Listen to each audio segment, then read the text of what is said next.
Terima kasih rakan penyampai di Angkasa Puri. Assalamualaikum dan salam satu Malaysia. Kes denggi di Negeri Sembilan dilaporkan meningkat 28% berbanding tahun lalu dengan 2,675 kes. Menangani peningkatan itu, pelbagai langkah dijalankan Jabatan Kesihatan Negeri Sembilan untuk mencegah penularan wabak denggi. Ia dijalankan bersama agensi kerajaan berkaitan bawah satu dasar yang dibuat kerajaan negeri, termasuk menjalankan operasi bersepadu di tapak pembinaan di sekitar Seremban, Mantin, Nilai dan Sendayan. Laporannya bersama Siti Zainab Abdul Syukur dan Muhammad Fairuz Muhammad Yasin. Terdapat 4 jenis virus yang boleh menyebabkan demam denggi, iaitu DEN 1, DEN 2, DEN 3 dan DEN 4. Baru-baru ini, Jabatan Kesihatan Negeri Sembilan telah menjalankan operasi di tapak pembinaan yang menjadi tempat pembiakan nyamuk Aedes.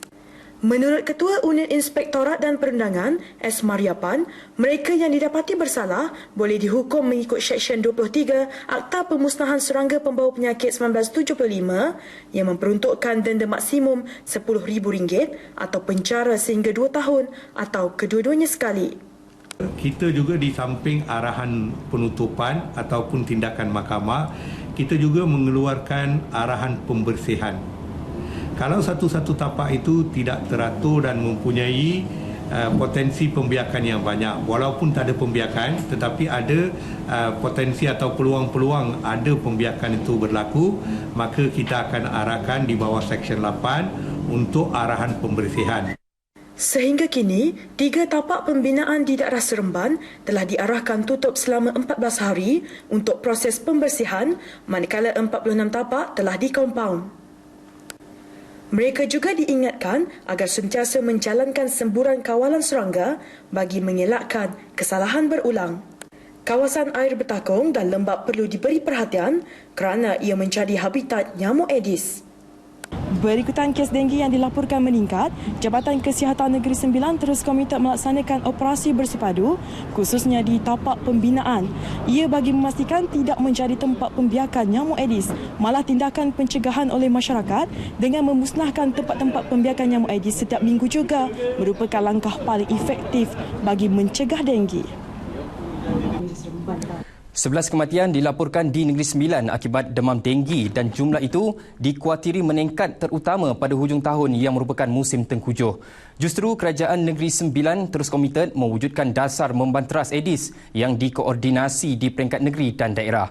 Pembentukan dasar ini membolehkan Jabatan Kesihatan dan Jabatan Kerajaan lain memainkan peranan masing-masing dalam menangani isu denggi.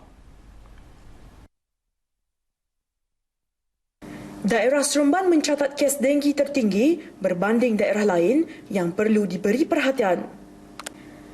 Peranan masyarakat termasuk kombi diperlukan demi memastikan kes denggi berkurangan dengan menjalankan Omega pada setiap minggu. Berikutan penularan yang begitu cepat, Jabatan Kesihatan juga sentiasa menjalankan pemeriksaan terhadap premis perniagaan dan perumahan dari masa ke masa. Bagi premis-premis rumah ataupun rumah kedai, 46 yang didaftar ke mahkamah 129. Sehingga ini yang dah kena denda 46.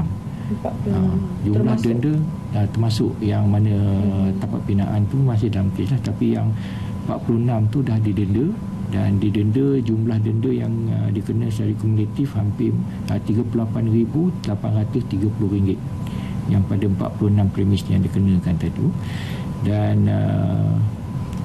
yang selebihnya masih lagi dalam proses mahkamah. Malah, masyarakat juga kini semakin sedar tentang bahaya denggi apabila ada di antara mereka yang pernah mengalaminya.